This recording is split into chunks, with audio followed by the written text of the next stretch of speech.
आप ही की पार्टी के कैंडिडेट सरोज अहीर के खिलाफ दे दिया है एबी फॉर्म। हमारे गठबंधन में किसी तरह का दुराव नहीं है, हम कोऑर्डिनेशन है। हेलीकॉप्टर से भेजने पड़ रहे हैं एबी फॉर्म। अरे तो जीतने वाला बगावत का अंदाज। इस तरह की बातें क्यों करते हैं? ये नैरेटिव विपक्षियों के द्वारा तैयार किया हुआ था। संविधान खतरे में है, आरक्षण खतरे में है, इसीलिए बौखलाए हुए हैं। 3 से 13 हो गया, फिर भी एकनाथ शिंदे भी हेलीकॉप्टर से एबी फॉर्म भिजवा देंगे उन सीटों पर जहां एनसीपी अपने कैंडिडेट उतार देगी। एजेंडा क्या राहुल का संविधान या हिंदुत्व पर घमासान? इस लाइन का क्या मतलब है? भाई हिंदू की बात करेंगे तो वो संविधान के खिलाफ जाता है, वो नैरेटिव सीधे जाता है। इस देश के अंदर हिंदुत्व का एजेंडा है, इसीलिए इस देश के अंदर संविधान भी है, नहीं तो शरिया लॉ लागू हो चुका होता। ये राहुल का संविधान एजेंडा है, ये तो गजब की बात हो गई। 71 कैबिनेट मंत्रियों ने शपथ ली थी इस बार। मैं तो आप ही को सुनने आया हूँ जी। आप 71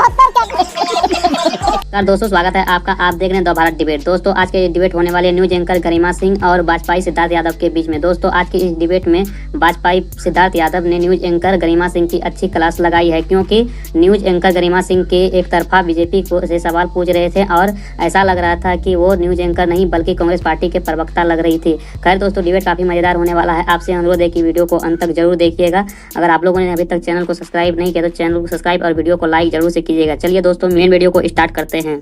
चलिए शुरू करते हैं। बयान आपको याद है, किसी कीमत पर दाऊद इब्राहिम के साथ ताल्लुक रखने वाले लोगों को हम स्वीकार नहीं करेंगे। टिकट दिया जाएगा तो अपना रुख अलग करेंगे, और आपने टिकट दे दिया नवाब मलिक को। हमारी एनसीपी पार्टी एक अलग पार्टी है, हमारी अपनी आइडियोलॉजी है। हम अपनी आइडियोलॉजी पर कहीं समझौता करने वाले नहीं हैं। हाँ। रही बात गठबंधन में जाना, वो हम नरेंद्र मोदी जी के विकास और विरासत वाले जो उनका सोच है, जिसके कारण हिंदुस्तान बड़ी तेजी से बढ़ रहा है, इसके कारण हम गठबंधन में गए हैं। ऐसी बात नहीं है कि हमने कहीं कहीं गिरवी रख दिया है, अपनी जमीन रख दिया। हमारी सोच है, हमारे पार्टीजन हर एक तबके के लोग हैं। इसमें आप बाइफरकेट क्यों करते हैं? अरे बाइफरकेट तो आपने कर दिया ना प्रोफेसर नवीन भाई। अगर शिवसेना शिंदे गुट ने, सुनिए ना, मैडम, सुरेश पाटिल को उसी सीट से उतारा है, आप ही के गठबंधन का उम्मीदवार है। हाँ मैडम, आरोप लगना आरोप सिद्ध होना दोनों दो चीज है। नहीं, मैं ये कह रही हूँ उसी सीट से, जिस सीट से आपने नवाब मलिक को उतारा, उसी सीट से शिवसेना शिंदे गुट ने सुरेश पाटिल को उतार दिया।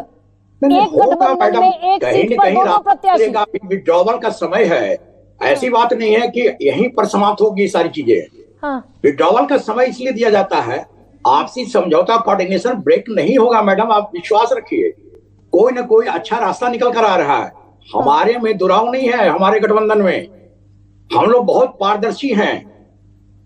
इस बात को अलग आइडियोलॉजी है, लेकिन बीजेपी के हिंदुत्व की आइडियोलॉजी से अलग आइडियोलॉजी है एनसीपी अजीत पवार गुट की। भाई हम ये कह रहे हैं कि आप पार्टी विशेष के बारे में जो बोल रहे हैं वो आप बोल सकते हैं, वो हमारी सोच नहीं बनती है। लेकिन हम अपने एनसीपी के संदर्भ में कह रहे हैं कि हमारी एक आइडियोलॉजी है।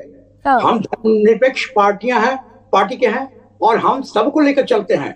वो लोग भी करते हैं ऐसी बात। आप बार बार एक समुदाय विशेष से क्यों जोड़ रहे हैं? विपक्षी पार्टियों का एक सगुफा है, राजनीतिक सगुफा है, किसी को बदनाम करना, एक समुदाय विशेष को काट देना, ऐसी बात नहीं है। जब संविधान में रजिस्ट्रेशन हो गया पार्टी विशेष का, चाहे कोई भी हो, बीजेपी हो, एनसीपी हो, कांग्रेस हो, ये संभव नहीं है कि किसी समुदाय विशेष को छोड़कर वो प्रचार करें या कहें कि नहीं आपके पार्टी का या आपके समुदाय का वोट नहीं चाहिए। ऐसी बात नहीं है। हर एक पार्टी को हर एक समुदाय के लोगों के साथ जुड़ाव है। हाँ, कमों विशेष हो सकता है, ये बात सोची समझी जा, ये रणनीति के तहत विपक्षी पार्टियों द्वारा फैलाया जा रहा है। अब सुनिए ना प्रोफेसर, एक और खबर है आपके लिए कि महाराष्ट्र के मुख्यमंत्री एकनाथ शिंदे ने हेलीकॉप्टर से 2 एबी फॉर्म भेजे हैं। अजीत पवार की पार्टी के खिलाफ एकनाथ शिंदे ने 2 उम्मीदवारों को फॉर्म दे दिए।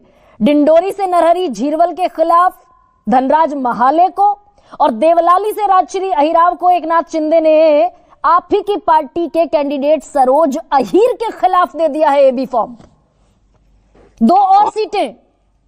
नहीं मैडम, हमने कहा ना कि अभी जो नॉमिनेशन हुआ है रहने दीजिए, विड्रॉवल के बाद आप प्रश्न कीजिएगा ना। हमारे गठबंधन में किसी तरह का दुराव नहीं है, हम कोऑर्डिनेशन है। हेलीकॉप्टर से भेजने पड़ रहे हैं एबी फॉर्म। अरे तो जीतने वाला है बगावत का अंदाज, जीतने वाला कैंडिडेट है वो रहेगा। हाँ। बाकी जो कैंडिडेट बचते हैं उनके बारे में सोचा जाएगा। अब वो वोट जिहाद की बात करते हैं देवेंद्र फडणवीस कि 48 में से 14 सीटों पर खुला वोट जिहाद हुआ। अल्पसंख्यकों ने, एक समुदाय ने नरेंद्र मोदी को हराने के लिए वोट किया। आप कहते हैं हम उसी समुदाय को 10% टिकट देंगे। आप इस तरह की बातें क्यों करते हैं? ये नैरेटिव विपक्षियों के द्वारा तैयार किया हुआ था। संविधान खतरे में है, आरक्षण खतरे में है, सीए के द्वारा एक समुदाय विशेष को देश से बाहर भेजा जाएगा। ये नैरेटिव ब्रेक हो चुका है मैडम। अब इस विधानसभा चुनाव में नहीं चलेगा। अब इसीलिए बौखलाए हुए हैं। 3 से 13 हो गए हैं, फिर भी बेचैनी उधर बढ़ी हुई है। सही पकड़े हैं सिद्धार्थ, ये हिंदुत्व की लड़ाई अब यहां तक आ गई कि अगर अलग लाइन पर एनसीपी चलती हुई दिखेगी तो एकनाथ शिंदे भी हेलीकॉप्टर से एबी फॉर्म भिजवा देंगे उन सीटों पर जहां एनसीपी अपने कैंडिडेट उतार चुकी। गरिमा जी, मैं पहले एक चीज समझ नहीं पाया, मैं चाहूंगा कि आप मुझे समझा दें। आपके शो पर ऊपर एक लाइन चल रही है कि चुनाव में एजेंडा क्या राहुल का संविधान या हिंदुत्व पर घमासान। इस लाइन का क्या मतलब है? संविधान का आर्टिकल कौन सा एजेंडा है? एक सेकंड। हाँ सिद्धार्थ सुनिए, संविधान का आर्टिकल 15 अनुच्छेद 15 ये कहता है कि किसी भी नागरिक के साथ जाति, भाषा, धर्म, राज्य के आधार पर कोई भेदभाव नहीं होगा।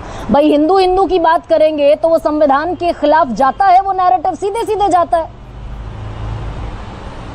और ये वोट जिहाद वाला बयान मैं पढ़ दूं देवेंद्र फडणवीस का एक बार और आपके लिए। आपका एक वीडियो है सर, देख लेना सर। यही सुनना चाहता था। नहीं, आप मत पढ़िए, अब मेरा जवाब देने का अवसर है तो मुझे देने दीजिए प्लीज। इस देश के अंदर हिंदुत्व का एजेंडा है, इसीलिए इस देश के अंदर संविधान भी है, नहीं तो शरिया लॉ लागू हो चुका होता। दुनिया भर में उदाहरण है, मैं उदाहरण आपको पढ़ के सुनाऊंगा। तो आप ये वाला एजेंडा मत चलाइए जो शायद राहुल जी को ज्यादा खुश करता हो। कौन राहुल जी संविधान की बात करेंगे? क्या संविधान की बात करेंगे? जिस परिवार ने सबसे ज्यादा संविधान को तार-तार किया हो, बदला हो, जिन्होंने आर्टिकल 215, 124 को जिनका उल्लंघन कर करके, जिन्होंने इमरजेंसी लगा के संविधान की हत्या करने तक का काम कर दिया हो, उनके लिए आज एक टीवी चैनल दिख रहा है कि राहुल का संविधान, ये राहुल का संविधान एजेंडा है। ये तो गजब की बात हो गई। अब मैं महाराष्ट्र पे जवाब दे देता हूं, मैं बस इतना ही समझना चाहता था। गरिमा जी, इस पर सच्चाई ये है, हालांकि हम महाराष्ट्र के अंदर, लेकिन सुनिए 75 में इमरजेंसी लगी 25 जून 1975 को, जनवरी 77 में हटी। इमरजेंसी काला धब्बा है, मैं यहां आज ऑन रिकॉर्ड कह रही हूं, किसी भी देश के लोकतंत्र पर सबसे बड़ा काला धब्बा है, लेकिन इतिहास और वर्तमान कभी इक्वेट नहीं किए जा सकते सिद्धार्थ। अब थोड़ा सा तो विषय अंतर आपने कर ही दिया है गरिमा जी, तो एक शोर राहुल जी का संविधान पर आप करिएगा और राहुल जी से पूछिएगा कि जो पहला अमेंडमेंट नेहरू जी लेकर आए थे उस पर राहुल जी का क्या ओपिनियन था। जो इंदिरा गांधी जी ने फंडामेंटल राइट्स को सस्पेंड कर दिया था उस पर राहुल जी का क्या ओपिनियन था। जो नेशनल एडवाइजरी काउंसिल बना करके संविधान को तार-तार किया गया, एक नई बड़ी कॉन्स्टिट्यूशनल पोस्ट बना दी गई, उस पर राहुल जी का क्या ओपिनियन था। एनसीबीसी अच्छा, इस पर बताइए, चलिए सिद्धार्थ, इस पर आपका क्या ओपिनियन है? सुनिए ना, थी ना, पर ये एजेंडा किसका है, मैं बस ये समझ नहीं पाता। मेरे को आपका क्या ओपिनियन है? मैं महाराष्ट्र देवेंद्र फडणवीस का ये बयान है, दूसरे समुदाय के लोगों का आत्मविश्वास बढ़ा है, वो ये मानने लगे हैं कि कम संख्या में भी हिंदुत्ववादियों को हरा सकते हैं, खुद को संगठित करके हिंदुत्व को नीचे गिरा सकते हैं। बदले की भावना से वोटिंग हुई है और वोट जिहाद हुआ है। रैलियों में कहते हुए सुना कि आप वोट जिहाद करिए, यही एक अधिकार अब हमारे हाथ में बचा है, यही एक हथियार हमारे हाथ में बचा है, वोट जिहाद करिए।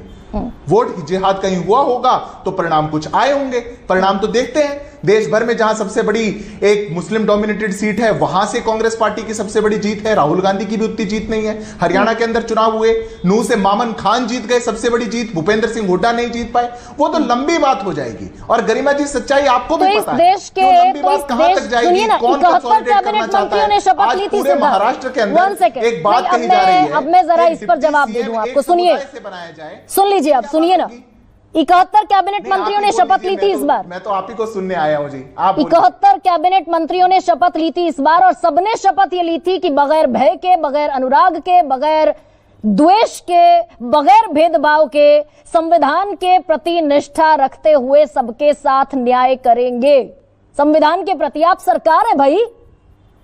अगर कांग्रेस वोट जिहाद का नारा लगाएगी, आप भी वोट जिहाद का नारा लगाएंगे, आप भी सेग्रीगेट करेंगे कि हिंदू एक तरफ और मुसलमान एक तरफ, और ये चुनाव जिताऊ फॉर्मूला बनेगा। हमने तो सबका साथ सबका विकास का नारा लगाया, पर आपकी एक भी डिबेट उस पर नहीं हो पाई। आज आयुष्मान भारत को लेकर के इतना बड़ा प्रोग्राम हुआ, 2 राज्य देश के अंदर ऐसे हैं, दिल्ली और बंगाल, जो अपने राज्य के 70 साल से ऊपर के लोगों को आयुष्मान भारत का लाभ नहीं लेने देना चाह रहे राजनीतिक कारणों से। उस पर आपकी डिबेट नहीं हुई। हमने तो सबको घर दिए, सबको शौचालय दिए, सबको बिजली दी, सबको पानी दिया, नल से जल दिया, हमने तो वो किया। वो कहां दिखा आपको?